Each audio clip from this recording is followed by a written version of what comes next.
Yo, what up, people? It's your boy, the Kryptonian Saiyan here, bringing you a review for One Piece Chapter 310. And one of the highlights for me is the fact that, not Zoro, Oda is continuing to kind of build on these gags with Sanji. If you guys remember back with, I believe, Mr. 3, it was Mr. 3 with the candle wax, right? With the wax fruit.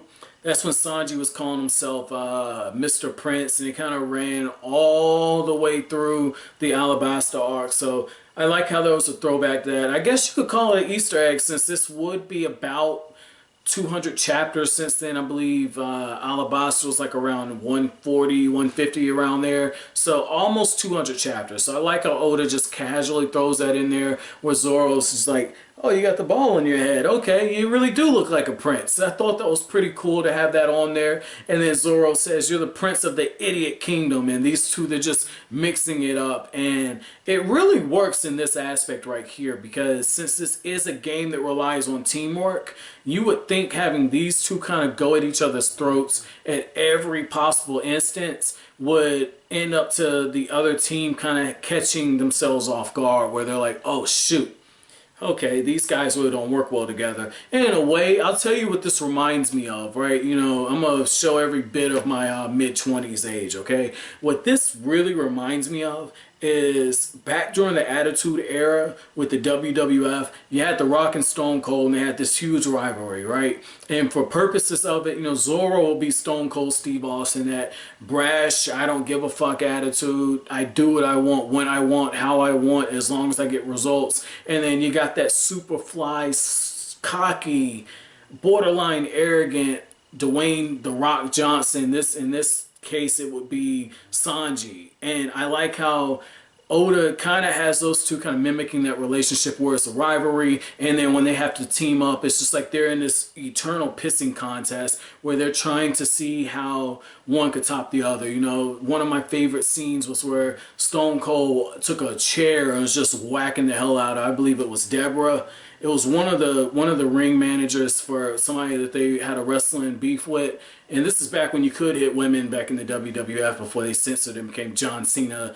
I'm going to get on a rant. I don't watch WWF for that reason. It's too PG. But the thing is it's this eternal pissing contest between the two, and it makes for good reading because there's always this underlying sense of conflict between the two, because what we see is when it looks like Sanji is going to be thrown into the barrel, not the barrel, but like the little ring circle, that's when Zoro rushes in and he, you know, tries to go on the counterattack, doesn't work, and gets knocked back. Sanji is being tossed around, and Zoro automatically, you know, puts on his big boy panties, and he's like, I got this right here. And he grabs two of them and he just starts swinging their asses around. And Sanji automatically looks around. It's like, I'm not getting saved by this guy. The hell with that. And Sanji ends up knocking one of the other dudes back. And he says, you're not going to do me like this. Not as long as I can still throw a kick. And these two end the chapter bickering. And like I said, it's that Stone Cold The Rock rivalry.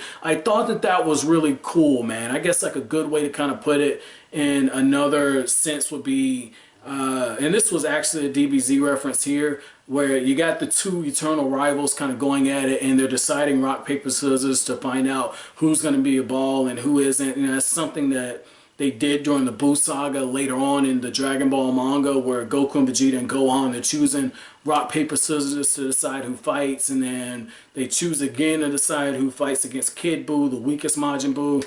Read the manga. But I like how we see all those little small references in there. That was cool. But I also like the fact that Sanji, very fickle, right? As soon as Nami is trying to take up for her teammates and say they'll get it all together, and she sees these two fighting, she's like, okay, we're wasting time. Sanji, hey baby, you look really good in that right there. And Sanji's like, oh shit. Well, Nami said I look good. Fuck you, Zoro. And it's funny how it works on him after Nami does it, but when Zoro tells him, yeah, you look pretty good in that right there.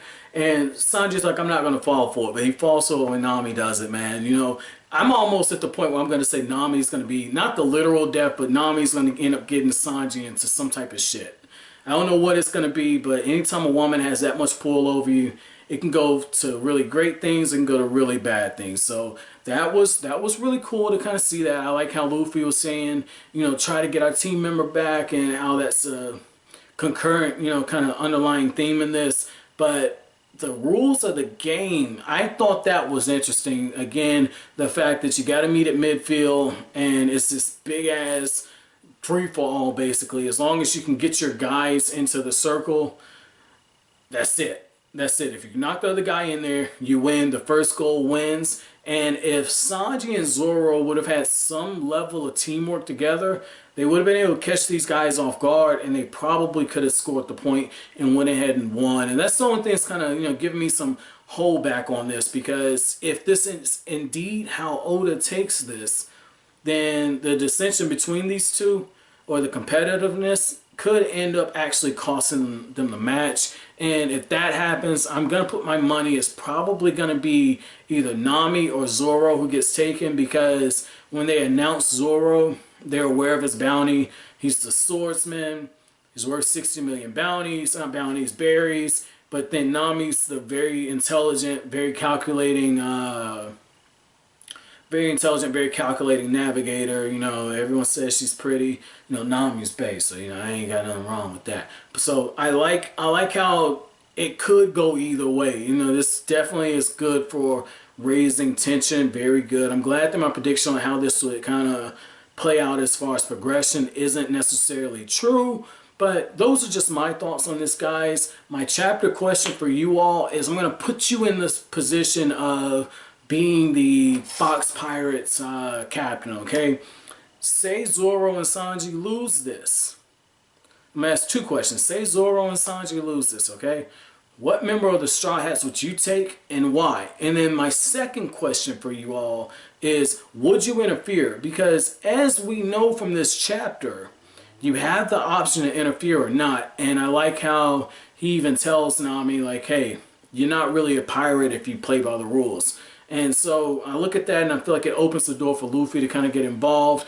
But like I said, those are my thoughts on this, guys. If you like anything I had to say, hit that like button, as it really helps out the channel. Make sure to comment, subscribe, share. I will greatly appreciate it. As always, guys, thank you for watching. Have an awesome day.「